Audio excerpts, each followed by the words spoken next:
Europe Matin, première édition présentée par Mélina Fachin. Bonjour Mélina. Bonjour Lionel, bonjour à tous. Alors on tient le bon bout, ce week-end sera plus frais, peut-être plus respirable, mais en attendant, effectivement, la canicule se poursuit encore aujourd'hui. Surtout dans l'est de la France. 26 départements du Bas-Rhin à la Haute-Garonne sont toujours en vigilance orange canicule et tout le pays souffre d'une sécheresse exceptionnelle. Dans le nord notamment, c'est du jamais vu. Certains points d'eau, comme le bassin de l'Isère, sont quasiment à sec. Reportage de Maximilien Carlier. Habituellement, l'Isère, c'est une rivière où l'eau coule en abondance. Mais à cause de la sécheresse, ça ressemble à un ruisseau. On peut le traverser en basket à certains endroits. C'est abominable, c'est triste. Bertrand Warnet, chef de service départemental à l'OFB, l'Office français de la biodiversité. On voit qu'il y a juste une lame d'eau absolument minimale qui s'écoule. La rivière est en souffrance tout simplement et on est sûr que, en tout cas, les impacts seront graves. Conséquence, réchauffement de la température de l'eau, l'habitat se réduit pour les poissons, développement possible de bactéries. David Turla, chef de service adjoint à l'OFB. Toutes les petites pollutions chroniques qui habituellement ont peu ou pas d'effet sur ce cours d'eau, étant donné qu'il y a moins d'eau, l'effet de dilution est moins fort et on peut avoir des mortalités causées par des phénomènes de pollution qui, en temps normal, ne poserait pas de problème. Il y a aussi un enjeu d'alimentation, puisqu'en Belgique, côté flamand, ils utilisent l'eau de l'Isère pour produire de l'eau potable.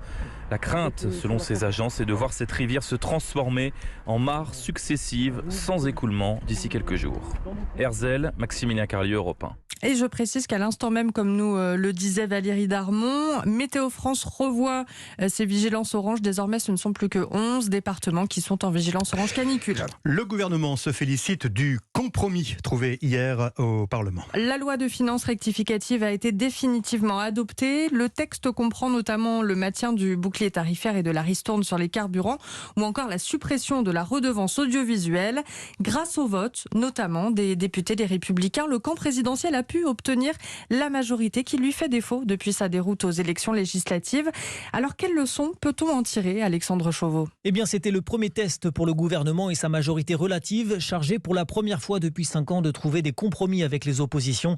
Et la principale force politique qui s'est fait entendre, ce sont les Républicains, à l'origine de nombreux amendements sur la ristourne de 30 centimes à la pompe ou le lancement d'une carte vitale biométrique, par exemple. Ils ont obtenu gain de cause à de nombreuses reprises, de quoi satisfaire Véronique Louwagie, députée LR de l'Orne. Les députés Les Républicains ont su faire adopter un grand nombre de mesures importantes et ont joué un rôle décisif au service du pouvoir d'achat des Français. Finalement, ce PLFR n'est plus un texte du gouvernement. C'est devenu un texte du Parlement, fortement inspiré des propositions et de revendications des Républicains. Et je m'en réjouis et nous nous en réjouissons. LR, aussitôt accusé par les autres oppositions de n'être qu'un supplétif du gouvernement. Les députés RN, eux, se sont abstenus, manière de signifier que le texte n'allait pas assez loin à leur goût, tout en s'affichant comme une opposition responsable. Premier test réussi donc pour le gouvernement et cette nouvelle assemblée morcelée, même si les textes présentés à la rentrée, sur les différents budgets notamment, donneront davantage d'indices sur la possibilité ou non pour Emmanuel Macron de gouverner avec une majorité relative. Les précisions d'Alexandre Chauveau du service politique d'Europe 1. Patrick Balkany devrait quitter la prison de Fleury-Mérogis ce matin.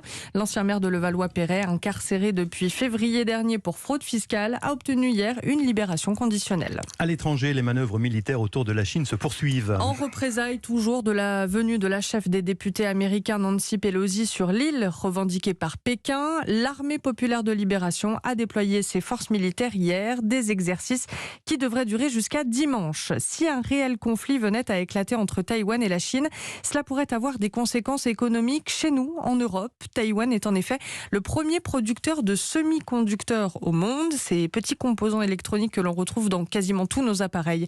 Geoffrey Branger. Oui, si la situation autour de Taïwan venait à durer ou à se dégrader, l'approvisionnement en semi-conducteurs serait fortement impacté. L'entreprise taïwanaise TSMC est en effet la première productrice au monde de ces puces électroniques. Elle fournit l'automobile, l'informatique, la téléphonie ou encore l'aérien. Une géante qui représente 50% du marché mondial. Pékin s'intéresse donc tout particulièrement à cette usine. Le PDG de TSMC, Mark Liu, expliquait à CNN en début de semaine sa crainte d'une invasion par la Chine. Personne ne peut contrôler TSMC par la force. En cas d'usage de la force militaire ou d'invasion, alors les installations de l'usine seraient rendues inopérantes. En cas d'invasion, la Chine ne contrôlerait donc pas la production de ces puces puisque cette production serait interrompue ou détruite, plongeant dans l'incertitude la plupart des industries technologiques du monde qui en dépendent aujourd'hui. Avec les exercices militaires de Pékin dans le détroit de Taïwan, l'inquiétude immédiate pour TSMC, c'est le risque de blocage par l'armée des porte-conteneurs en partance de l'île, empêchant donc les entreprises qui en ont besoin de recevoir leurs semi-conducteurs. Pour faire face à ces différentes crises, l'Europe va par exemple investir 43 milliards d'euros dans les prochaines années. L'objectif, multiplier par 4 sa production de puces d'ici la fin de la décennie, afin de ne plus dépendre de ces pays producteurs. Les précisions de Geoffrey Branger du service économie d'Europe 1. Au moins 13 personnes ont été tuées cette nuit dans l'incendie d'une boîte de nuit en Thaïlande, près de la ville très touristique de Pattaya.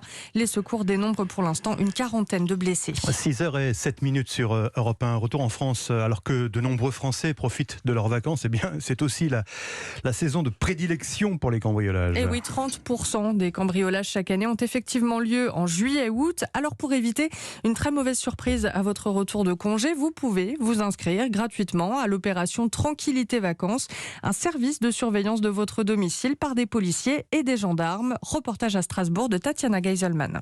Ouais, c'est ça. Entre deux interventions de police-secours, Sébastien regarde sur son téléphone, sur une application dédiée, les quelques 200 logements inscrits à Strasbourg au dispositif Tranquillité Vacances. On est géolocalisé. Quand j'ai une pastille rouge, ça veut dire qu'il n'y a eu aucun passage. Donc je vais prioriser ce passage-là, comme là en l'occurrence celui-là. Et donc il y a juste à cliquer par exemple dessus. Et on a les coordonnées de la personne, l'adresse, etc. En l'occurrence, un ancien corps de ferme en bordure de route à Strasbourg. On jette un petit coup d'œil directement aux fenêtres et tous les accès et la porte principale du pavillon. Aucun signe d'effraction, Sébastien reprend donc son téléphone. On va renseigner sur l'application notre passage. Avez-vous noté quelque chose de particulier? Oui, non. En l'occurrence, non. Tout est bon, donc j'enregistre. Et voilà, c'est tout, c'est fait. Et grâce à cette manipulation, le propriétaire de la maison va recevoir un mail ou un SMS lui indiquant le passage des policiers qui remontent en voiture pour aller vérifier un appartement cette fois. Strasbourg, Tatiana Geiselman, Europe 1. Alors, ne tombons pas quand même dans la paranoïa. Hein. Les vacances, c'est d'abord fait pour se détendre. Et quoi de mieux pour cela qu'une activité au calme, dans la nature? La pêche fait de plus en plus d'adeptes et n'est plus seulement un loisir de retraités. Les jeunes aiment aussi aller taquiner le poisson. Reportage à Nantes de Charles Guyard. J'aime bien faire du foot, du basket. Du haut de ses 9 ans, Issa accumule les activités, mais une nouvelle s'est ajoutée à son programme. Et maintenant la pêche. Avec ses copains, le garçon vient de passer toute une après-midi, une canne à la main.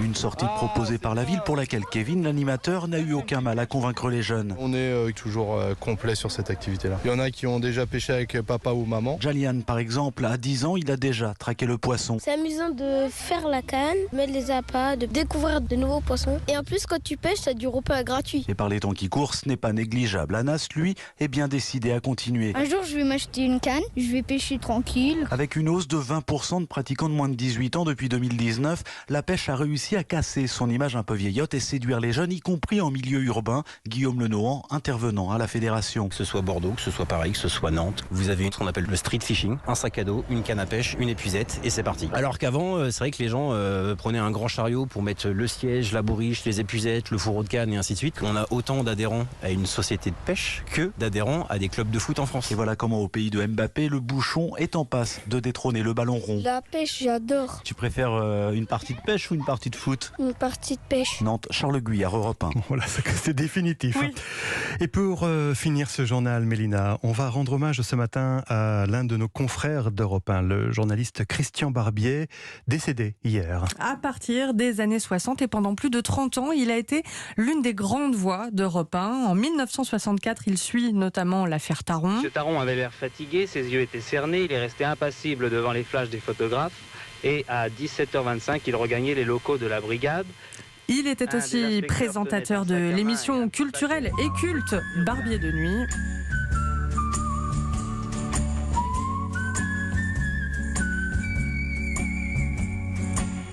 Et il avait interviewé les plus grands de son époque, ici par exemple Harrison Ford. Star Wars, Harrison Ford, c'est là où vous avez été, disons, connu par le grand public, que ce soit aux États-Unis ou que ce soit aux quatre coins du monde. Hein.